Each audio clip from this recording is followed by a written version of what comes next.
प्रमद बर' आरो हाग्रामाखौ सदियानिफ्राय संकससिम बिथांमोनखौ संग्रायनानै बेनिफ्राय बे नांगोल मुथिखौ लावथि लानानै बिश्वजित सारा प्रमद बर'खौ खिथुआव फंसे बुनांगौ आरो मा नाम मोनलाय बियो हाग्रामाखौ फंसे बुनांगौ। गासैबो बर' रायजो राजा आंनि अननाय आरो सिबिनायखौ नोंथांमोननो फिन आरो जासिहरफिननाय जाबाय। थ' आं गुवाहाटियाव फैनाया दिनै गोबां सप्ता खनसे बा सानथाम सानब्रैसो जाफैबाय। जाय हक बिथाङानो आंजों लोगोसे दंफायो बि राजा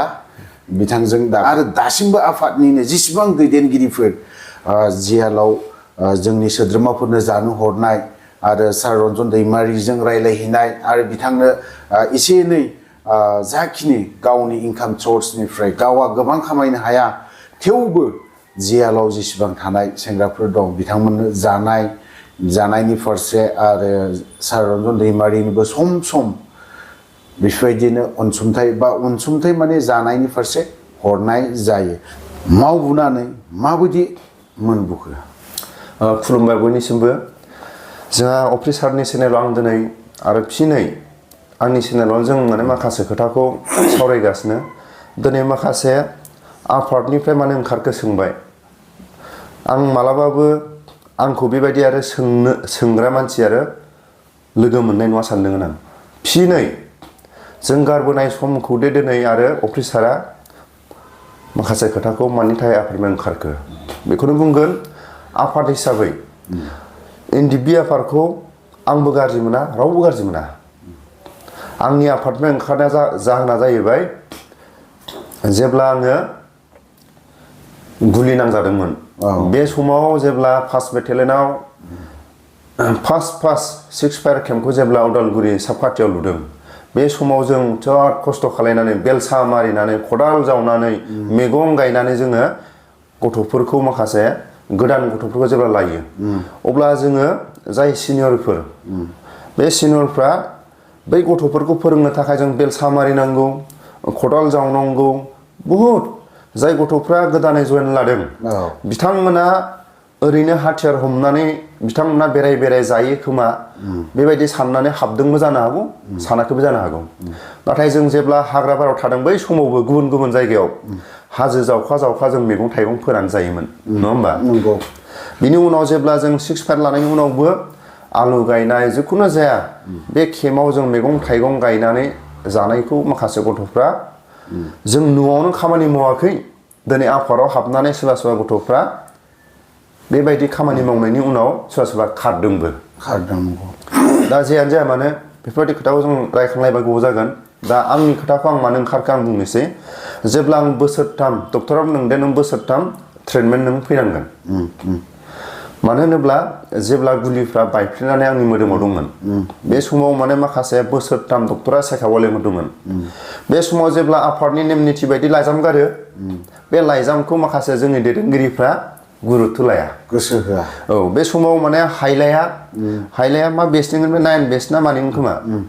बे समाव 1st बेटेलियननि केम्पआव बिएसएममोन। बे बुङो आं दैदेनगिरिफोरनो लाइजामखौ देखायो खिथायो नोंनि थाखाय जेबो गुरुत्थखौनो लाया। बे हाइलाया ओरैबायदि मोनसे बुंबाय आंनि सिगाङाव जोंथ' अनेक लोगो मोनबोबाय लोगो मोननानै आरो बेबायदि आफादनि सेंग्राफ्रा बायदि गुलि नांजानाय बहुत मानसिया बेबायदि खस्थ' लानांदों। दाथ' लाथारनांगौमोन ट्रिटमेन्टखौ डक्टरनि बे लेखाखौबो हाइलाया नायबाय। बिनि उनाव हाइलाया पास खालायो दैदेनगिरिफोरनो देखायो दैदेनगिरिफ्रा बे डक्टरनि खाथिसिम थांनो थाखायनो थाखा थाइसेबो पास खालाया। बिनि उनाव आङो जानाय नङा होननानै केम्पनिफ्राय ओंखारनानै आं आनजायो आरो बे समाव आं थांखांनायनि उनाव आफादाबो मोननै जाबाय जानाय लोगो माखासे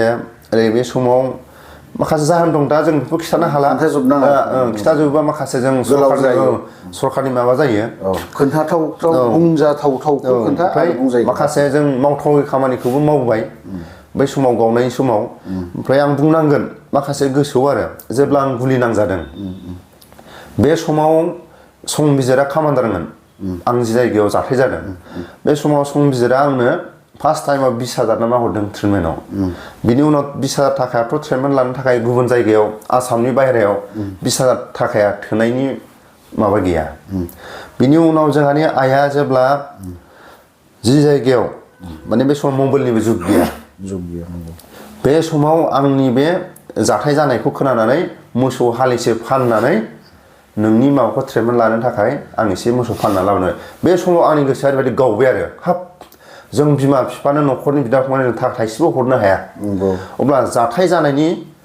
खोनानाय लोगो लोगो न'खरनि मोसौखौ फाननानै आंनो फैसा जासिबाय बे समाव आंनो लाखियासै फैसाखौ नाङा होननानै अब्लाबो जबरदस्ति होलांदों आरो दा जोङो बैबायदि जारिमिनखौ आंल' नङा बहुद दं माने बिनि जोबथेसालियाव थानाय जायफोर हमजानाय बिथांमोनखौ बिमा बिफा बिदा फंबाया हा हु फाननानै बन्दक होनानै बायख'यो आफादनि मानसिया दिनैसिमबो दिनैथ' आफादा गैला दैदेनगिरिफ्रा दिनै अबाव बावखो आं बेखौ बुंस'नो हाया फ्राय बाहाग बिनि सिनियरफ्रा बिमा बिफा बिदा फंबाय न'खरनि जाथि खुरमाया जेराव थाराफोरखौ बायख'नांदों न'खरा आलाय सिलाय जानांदों दा बै जाय जोबथेसालियाव थानाय जायफोर सोरबा गुलि नांजानाय सोरबा माबानाय बेबायदि अनेक दं बेफोरखौ जुदि जिउ जारिमिन नागिरोबा जोंनि बिनि दैदेनगिरिफ्रा दिनै गबिन्द बसुमतारिखौ आं बुंगोन बै समाव आंनि खोमायावनो आं हाबखादों जेब्ला आं केम्पआव दंमोन सासे सनितपुर डिस्ट्रिक्टनि दैदेनगिरिनि खाथियावनो बुंदों बेखौ आं मालाबा बुंगोन आरो सानजाथिं माखासे माबायाव दफायाव बा बिनि सावरायनायाव सोसननो हागोन जानोलै होननानै आंनि खोमायावनो आं खोनाखानाय बे समाव आं माबायदि दैदेनगिरिलै सानदों आरो आं माने बे सनितपुर बे समाव बिश्वनाथ डिस्ट्रिक्टआ गावथ'वाखैमोन बै समावनो बियो माने सासे दैदेनगिरिनि सिगाङाव बुङो बियो आं बे बुंनाय खोथाखौ आं खोनादों आरो ओरैनि सिमाखौ बारायनो हागोन जानोलै होननानै बियो बे समाव सरखारजोंनो सावरायथ'नायानो जाबावाखै अब्ला बेबायदि गुसुङै सानग्रा मानसिया बिनि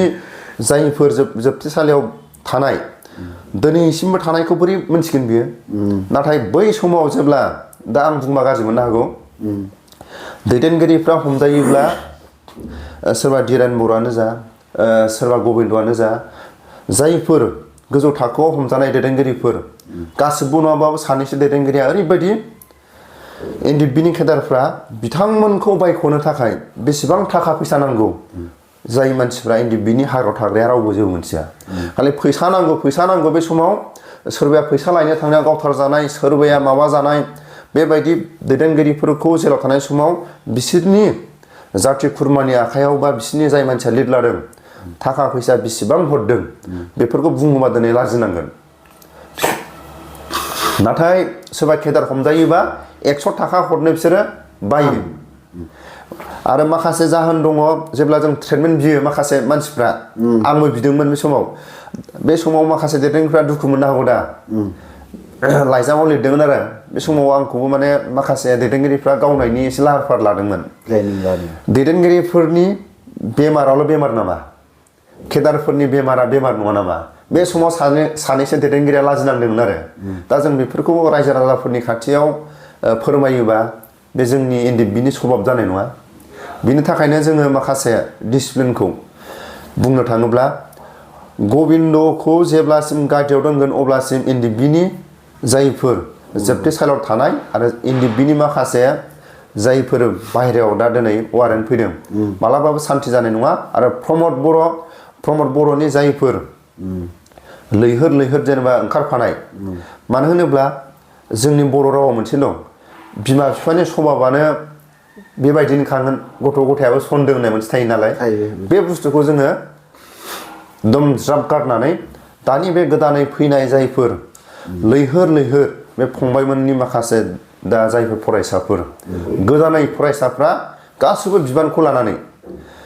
जोङो दिफेन बर'निफ्राय लानानै बिथांमोन बे जार्सि गानग्रा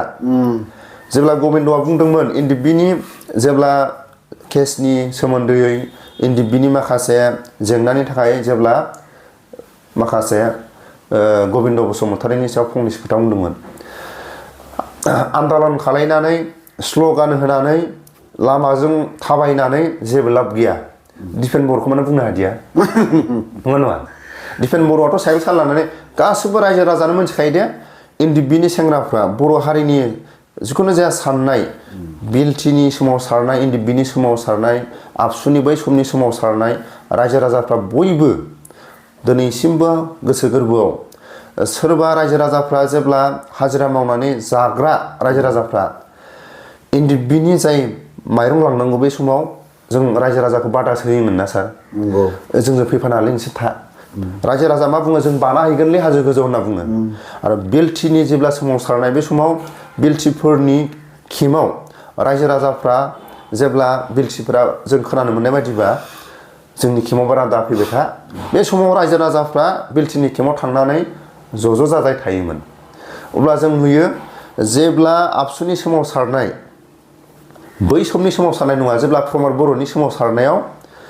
आन्दालनाव फैयाबानो 500 थाखा होनांगोन होननानै माखासे बिसोरो आयेन बानायदों जुरिमाना अब्ला नों सानना नायदो बेसेबां डिफारेन्स बियाथ' जोंजों नोंसोर फैफायाबा फाइन होनांगोन होननाथ' बुङाखै सोरबा बेलथिनि दैदेनगिरियाथ' बुङाखै अब्ला दिनै आबसुनि सोमावसारनायाव हाजिरा मावनानै जाग्रा बेमार गोनां न'खरानो दिनै बे 500 थाखाखौ गामिनि रायजो राजाफोरनि गेजेराव हाजिरा मावोबा गामिनि रायजोफोरनि गेजेराव हाजिरा मावोबा 250 बा 200 मोनो अब्ला 500 थाखा खामायनो बे साननै नांगोन अब्ला बै समावनो हारिखौ सोबख'बोखादों प्रमद बर'आ माने दुखिया हाजिरा मावनानै जाग्रा न'खरफोरखौ माने बे समावनो बे सोबख'नानै दंस' खालायखादों आरो दिनै बे जायफोर सोलिबाय थानो हानाय न'खरफोरखौ गावजों गाव अनलायनानै जाबाय थानाय न'खरफोरखौ बे दिनै दंस' खालायखादों होननानै आंनि माखासे माबाखौ आंनिफ्राय आं फोरमायो आरो आंनि माखासे आफादनिफ्राय ओंखारनाय आं जाथायखौ खिथाखाबाय आरो माखासे गोलाव गारबोनाय समखौ जों खिथायोबा भिडिअ गोलाव जालांगोन लावलाङो दा जाय हक आं मोनसे खोथा नों दिनै गबिन्द बसुमतारीनि खोथा बुंबाय गबिन्द बसुमतारीनि जाखिनि दुरबलता खोथा बुंनाय गबिन्द बसुमतारीनि साननायखौ नों माबायदि नुहुरो जेनेबा जेरैबायदि आफादाव थानाय समाव मोजां खोथाखौनो दा जेसेबां स्टेटमेन्ट होनाय दा जेरैबायदि नों बुंलांबाय दहयो आन्दलन खालामनानै मोनसेबो समस्या समाधान जाया दिनैनि दिनावहाय आन्दलनखौ 2 घन्टा 3 घन्टा बेफोरबायदि फरायसा आफादा लागासिनो दङ नों जेरैबायदि दा गबिन्द बसुमतारीखौ बुंदों गबिन्द बसुमतारीया दा बुंनो हाफिनगोन ना हाफिनाफोरबायदि नोंनि साननायाव दा आन्दलन खालामनाय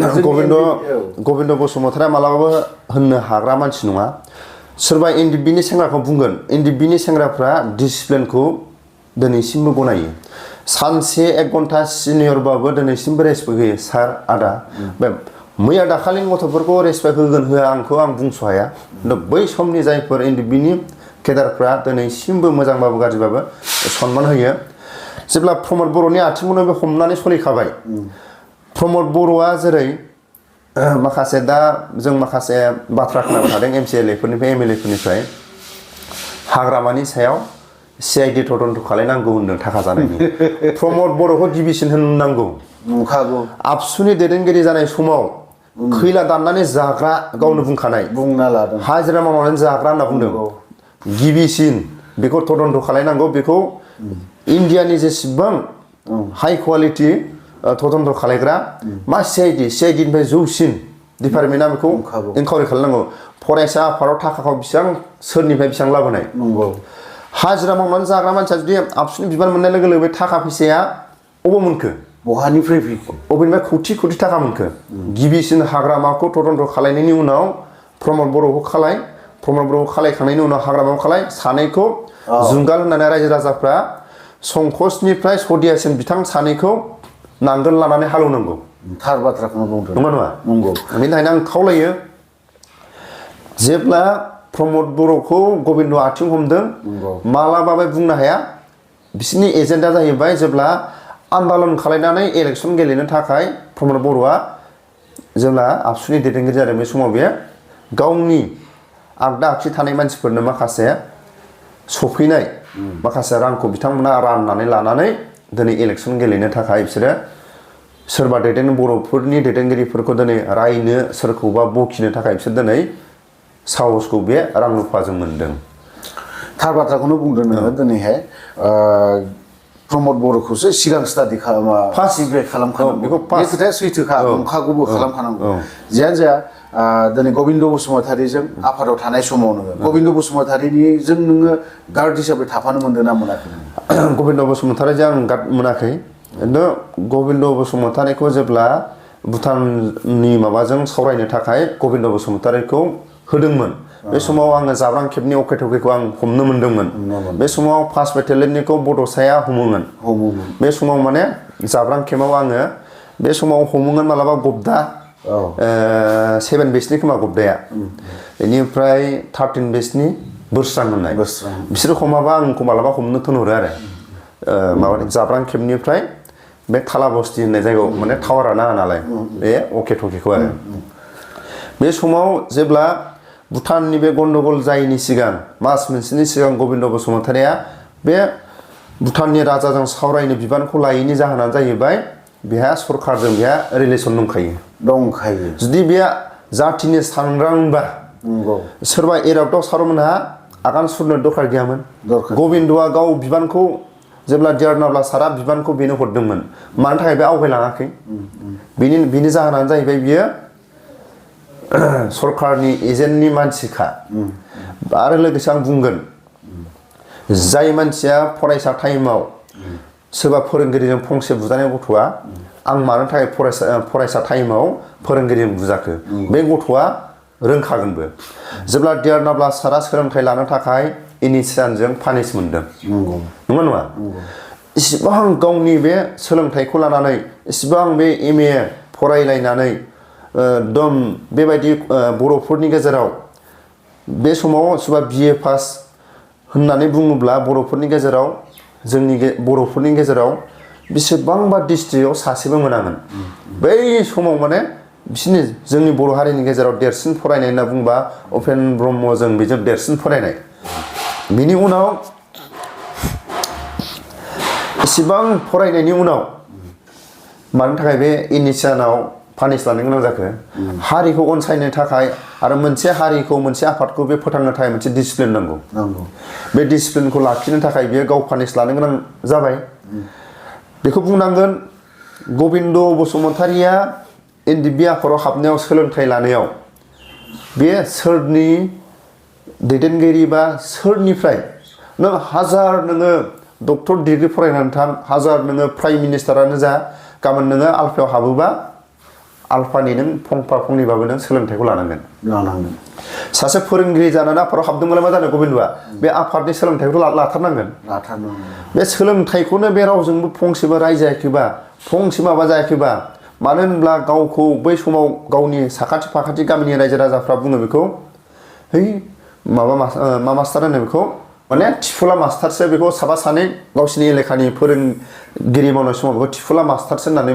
मोनथिखायो बे समाव बियो एसेबां फोरोंगिरि मोजांथारमोनब्ला एसेबां जुदि जाथिखौ सानग्रांमोनब्ला बै समावबो दाबो आंनि दरमाखौ जोंनि बर' मिडियामनि स्कुलफ्रा आंनि दरमाखौ बख'नानै मोनसे स्कुलनि थाखाय मोजां खामानि मावनानै ला बै समाव बियो आफादाव थानाय समावनो बियो थोनगौमोन आं दिनै फोरोंगिरि मावनायनि उनाव आं दिनै आफादाव हाबबाय आंनि दरमा हाबनायखौ जोंनि बर' मिडियामफ्रा आंनि दरमाखौ बख'नानै नोंसोर स्कुलनि टेबोल ब्रेन्च जिखुनु जाया बायनानै ला बुङोमोन दिनैसिमबो जोंनि बर' दैदेनगिरिफ्रा गिबिसिन बुंनांगोन प्रमद बर' आरो गबिन्द MCLA बिथांमोना 1.5 लाखनि आप मोनो दरमाया दिनै गावसोर नांलायबाय थानायखौसो जों नुयो मालाबाबो आंनि दरमाखौ सोरबा गथ'नो आङो फरायनायनि थाखाय आं दिनै बे मास मोनसेनिखौ होबाय सोरबा जोबथेसालियाव थाग्राफोरनि थाखाय जोंनि दरमाखौ जों दिनै हरबाय जों मालाबा नुदों रावबो नुवाखै 1.5 लाखनि आप मोनो बिसोरो सासे MLA बिथांमोना थैजासिम बे दरमाखौ मोनलांखासिगोन